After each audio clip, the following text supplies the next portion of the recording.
Welcome to Heart with Joyous J. I'm your host, Janice Pettigrew, affectionately known as Joyous Janice.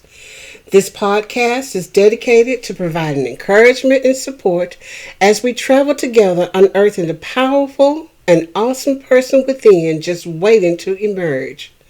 So strap on your seatbelt, adjust the rearview mirror, put your foot on the gas, make sure your gear's in drive. Eyes forward. Now let's get going. This week we want to talk about learning from our losses, the gains that we actually get. Nothing can spur you on in life more than when your comfort zone has been tampered with. As in the case of losing a job. Instead of thinking of it as losing a job, why not look at it as an opportunity? I know the bills still have to be paid, mouths have to be fed, and the roof must be maintained. Still, there's opportunity there. You just have to find it and use it to your advantage. I'll never forget the day I was laid off a few years ago. It wasn't just me at the time. There were 13 others let go that same day. I remember quickly packing my things and making the rounds to say goodbye to my colleagues I'd worked with for years and headed out the door with my head held high. Now, of course, on the inside, the butterflies had already gotten out of formation and were playing havoc with my inner peace. I had a small severance and hoped it would last until I was able to find another job. And for the next 2 weeks, I examined myself, looking for ways I could improve my potential at the next interview. I actually had very high hopes. Of course, those hopes were soon dashed when a few weeks turned into months, and months entered into more than 2 years. Now, I didn't panic immediately. As I said, I had some severance and unemployment to tide me over. I also had my husband keeping my spirits up and to encourage me. Now, I'll always be grateful for that, because I've learned that many marriages don't survive an extended job loss. In my case, it was nearly 2.5 years before I found another position, which became yet another opportunity in itself to examine and learn what my gain was from my loss. But that's a story for another time, perhaps. But during that 2.5 years of unemployment, I wrote my first book, Journey to a Fresh Start, Releasing the Junk, Revealing the Jewels. My friend Sharon, who's more like a sister, yes, I got another sister, helped me to put it on CD and sell it out of the trunk of my car.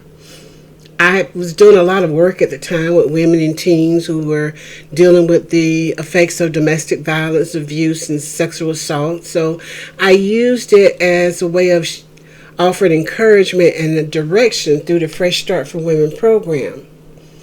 And all of this kept me busy. It helped to keep the nerves at bay. For a while, that is.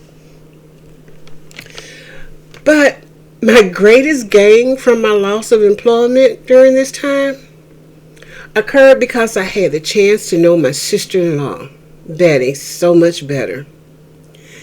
We spent a great deal of time together, and with my brother on the road as a truck driver a lot, we just seemed to always have things to do and places to go.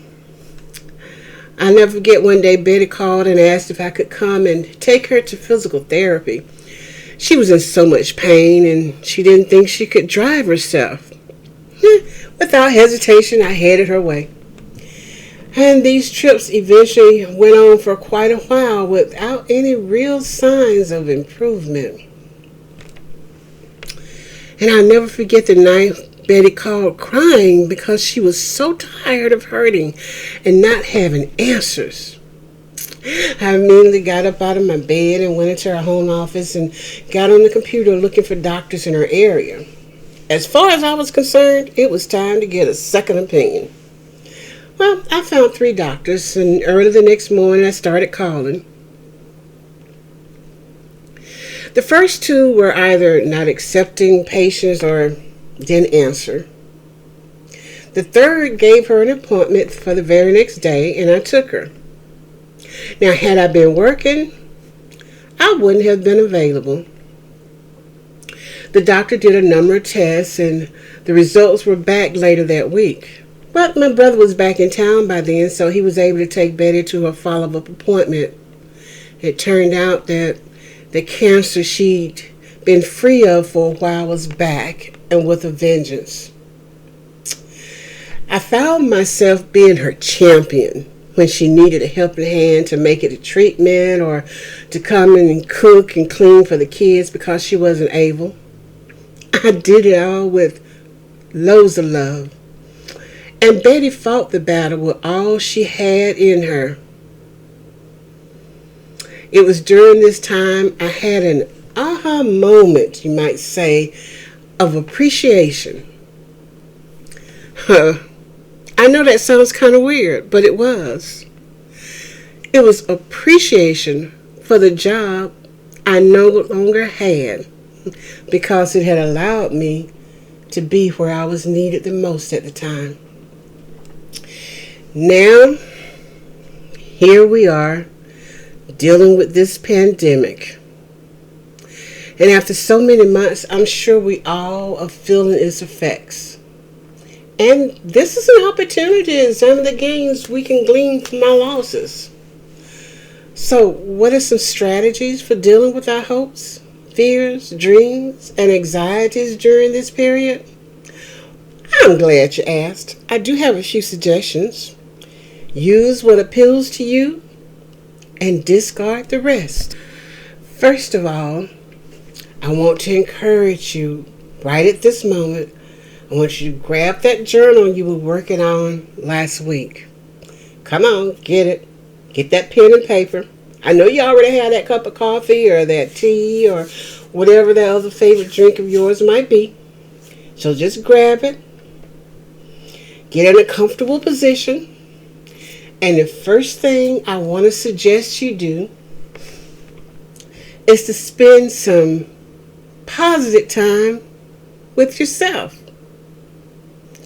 I know many of us have spent a lot of time in isolation, but how much of it was positive? I mean, it's easy to get wrapped up in the loneliness and boredom. But grab that journal. Come on. Start writing. Jot down those things you've learned about yourself, those positive things. Not the negatives. You have all day long to deal with those, but we always seem to forget about the positives in ourselves. And I don't want us to continue to do that. So think about those positives you've learned over these last few months about yourself. Or perhaps you've learned that you are a great encourager, that you can pick others up even when you aren't able to pick yourself up. But in the process, I want you to realize that when you're picking somebody else up, you're also picking yourself up. Did you learn a new dance? Did you write a poem? Or was there a song dangling in your head that you just finally got the opportunity to get out? Or did you discover that you have a beautiful smile and that it makes you feel good on the inside when you let it out and share it with someone else? Because see, you don't necessarily have to be in front of somebody for them to know that you have a smile. It's the way you talk to them, the way you use your words to express how you feel or how you appreciate them. So really spend time digging into who you are more on the positive side. Now, another thing we can do during all this time is, of course, get some exercise in. Many of us block ourselves in the house and we never go outside except perhaps to go to the mailbox, but turn that into an adventure. You can easily do that. You could start doing a little walk.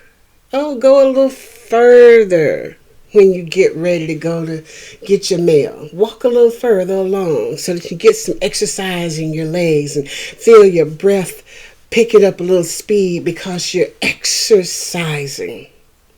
Or when you have to make that trip to the grocery store, don't park so close to the door. Park a little ways away so you have to exercise your legs and think about your breathing. And as you're going past everyone else, even though they all have their masks on too, the way you say hi or hello or good morning or good afternoon, they can feel the smile, even though the mask has it covered. And think about a hobby you can do. Maybe you could learn some tennis or train for a 2K. Anything to get your body in motion. Everybody always thinks you have to have all these fancy equipment to do your exercises, but that's not true. You can use simple things right around the house. So no excuses. Get that exercise in. Another great thing is to learn to meditate. Now, I admit it does feel weird at first, but the relaxation and the breathing techniques are quite beneficial. You'll find yourself slowing your heart rate, and as you find the right music and listen to someone that is giving direction, their voice will be calming and helping you to relax one part of your body after the other until you are no longer concentrating on all the things that have you all bundled up in knots, that you can release stress. You know, stress is not good. So learn to meditate. The more you do it, the better you'll get at it. And I promise you'll love it. And okay, if that doesn't work, take up a new hobby. Think of something you always wanted to do and give it a try. I've discovered that there's a lot available on the internet now that doesn't require a person to be in contact with someone else for it to be educational and or fun. So just start Googling what might interest you or something that you've always been wanting to do but never found the time. Well, guess what? We got a lot of time on our hands. So put it to some positive use. And if you've lost your job, as many have, and the prospects seem so slim, why not see if there are offerings to improve your situation through training or redirecting your current skills to appeal in a whole new arena, a whole new career? You just might be surprised. What about writing a book? I mean, we all have a story to tell. Who knows? It might just help someone else. You know, I've written and self-published 4 so far. I think I have a few more in me, who knows, but I'm anxious to find out. But in the process, it's an opportunity to get from the inside onto paper and then put it into a format that makes sense to you. Who knows, it could end up being a legacy for you, your family, to someone else. But this one is important. Rely on and build up your faith. Now this one I have to give a lot of credence to. For it can be an awesome bomb in a raging storm, and this pandemic can definitely be described as a storm that we are all experiencing. Many of us have had to really dig deep. And sometimes it's good to rely on something greater than yourself. You just never know. Give it a try. I promise you won't regret it. Or what about volunteering? I mean, if you're comfortable and able to ensure your own health and safety, I mean, you could even volunteer to answer a crisis helpline or deliver meals to the elderly and shut in.